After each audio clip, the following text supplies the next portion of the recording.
سلام دوستان، امیدوارم حالتون خوب باشه. این ویدیو رو حتما تا آخر ببینید چون به دردتون میخوره. کسایی که پرنده دارن مخصوصا این ویدیو خیلی به دردشون میخوره.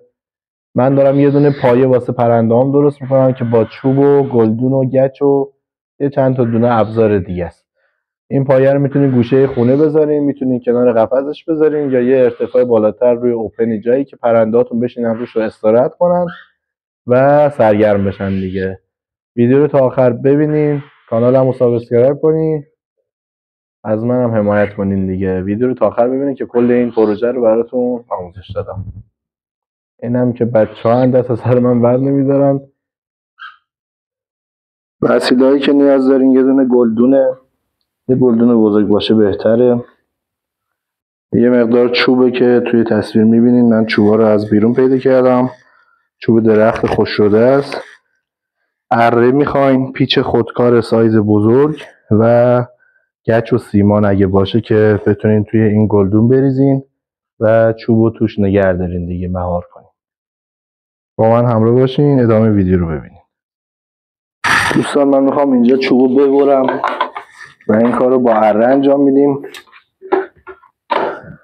این چوبی که میبینین من میخوام این قسمتش رو ببرم که پرنده بتونن اینجا بشینن و تا اینجا رو هم ببرم.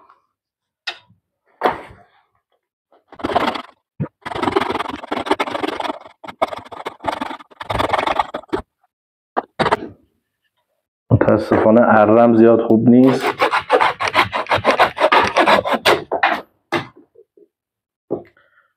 این به این شکل میره توی گلدون، دورش هم گچ میاد. اینم حالا نمیدونم تا اینجا ببرم یا از اینجا. فکر کنم از اینجا ببرم بهتر.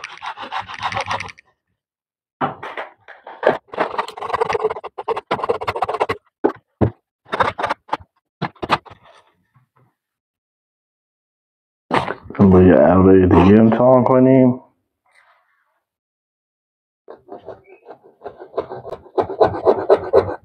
تیغه اره است، دسته نداره، ولی خب از اون یکی اره بهتره، از این خیلی بهتره.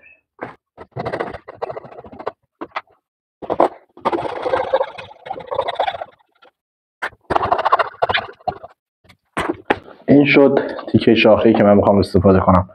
قسمت‌هایش که به درد نمیخوره رو میبریم.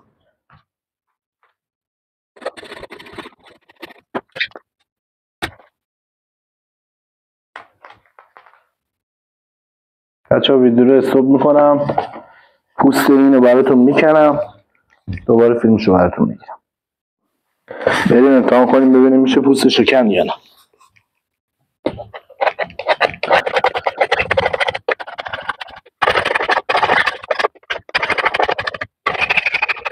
شما میتونید با سماده این کار رو انجام بدین. سماده که گفتم سماده، میتونید با سماده انجام بدین یا با چاقو یا با کاتر. کاتر که همون موکت بر میشه، ولی بهترین سماده است. من متاسفانه ندارم الان، مجبورم با چاقو انجام بدم این کار.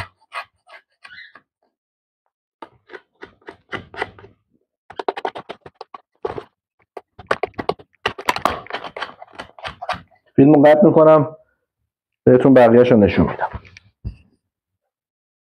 بچه‌ها من اینو تراشیدم، یه جایی شد زیاد مهم نبود نتراشیدم دیگه. این شد چوب ما. بریم ادامه ویدیو رو ببینیم.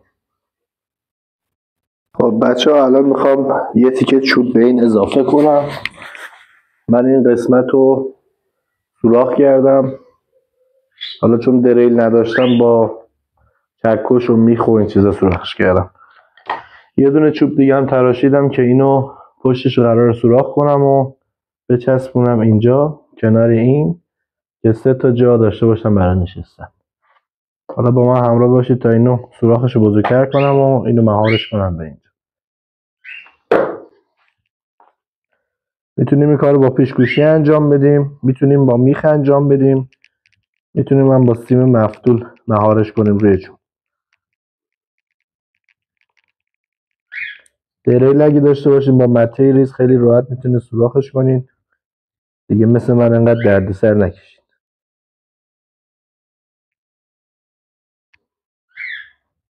دوستان من این چوب رو بریدمش، چوبو به این شکل بریدم بالاشو. این بالای چوب چون جایی نداشت پرنده بشینه، حالا این چون کج بود من اینو بریدمش. میتونیم بعدا اینو مثلا به این قسمت اضافه کنین یا روی قفسشون میتونین کار کنین. اینو من به این شکل بریدم. اینو با میخ مهار کردم به اینجا، 2 تا میخ زدم که پرنده بتونه بشینه اینجا. اینم که رو خودش چوب بود. شما گلدونتون رو برمی‌دارین، گچ و سیمانو که ریختین یکم مونده بود که صفر شه، چوبتون رو میذارین داخلش و میذارین همون حالتی بمونه تا صفر بشه. وقتی صفر شد میتونین بذارین یه گوشه از خونه یا روی اوپنتون یا روی جایی که نزدیک قفس پرنده‌تون باشه. پرنده‌تون رو 1-2 بار با دست بگیرین بذارین روی این چوب تا عادت کنه و بشینه روی این چوب. حالا تکمیل شده کارم براتون دوباره فیلم میگیرم، پرنده ها رو میذارم روش بهتون نشون میدم. بچه‌ها من درختی که گفتم و مهار کردم توی گلدون، این که 2 شاخش بود، اینو مهارش کردم، 2 تا چوب گذاشتم کنارش، گچ رو ریختم. گچم که تو ظرف گچش درست کردم، ببینید تقریبا نصفش رو پر کردم گچ. این وقتی خوش شد میام روش رو سنگ میچینم، حالا یا گلوگیا میچینم داخل این تزیینش میکنم یا سنگ میچینم که تا بالا پر بشه. احتمالا سنگ بچینم داخلش. اینو میذارین بغل قفس پرنده‌تون یا حالا هر جا که دوست داشتین، روی اوپنتون میتونین بذارین یا میتونین کنار مثلا خونه بذارین. پرنده‌تون رو با دست میارین میذارین روی این تا عادت کنه بهش. وقتی که عادت کنه دیگه خودش خودکار از قفس که در بیاد پرواز میکنه، میاد میشینین روی این. بچه‌ها من یه تعداد سنگ چیدم دورش که هم محکم بشه هم قشنگ بشه و گچا بالا نباشه که پرنده ازش بخورن. این هم کل کار. دوستان میریم با پرنده ها تستش کنیم ببینیم چه شکلیه. بیا مثلا بیا بشین چوب. بیا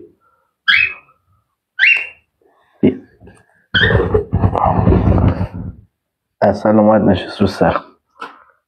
خب تو هم بشین اینجا. اصلا بیا پایین. بیا جناب به این شکل میشه. پرنده هاتون میشینن روش. خیلی هم ساده و کاربردی. این سفید عسل لوتینو، این دارچینه، اینم که نبات. بکنم خوششون اومد. اگه ویدیو رو دوست داشتین لایک کنین، پیجم رو سابسکرایب کنین. ممنون میشم ازم حمایت کنین. دوستای از همونجوری که گفتم پرنده دوست دارن اینجا بشن. این چوبی که درست کردم بهتون آموزش دادم. میبینین که چقدر دارن استقبال میکنن. توی ویدیو من گلدونی که گذاشته بودم بزرگ بود و بنفش رنگ بود. بعد دیدم این چوبه توی اون گلدون خیلی کوچیکه، به خاطر همین یه گلدون کوچیکتر آوردم تا نصف گچه، بقیه‌اش هم سنگ چین کردم. این هم که میبینید 3 تاشون نشستن دارن برای خودشون استراحت میکنن.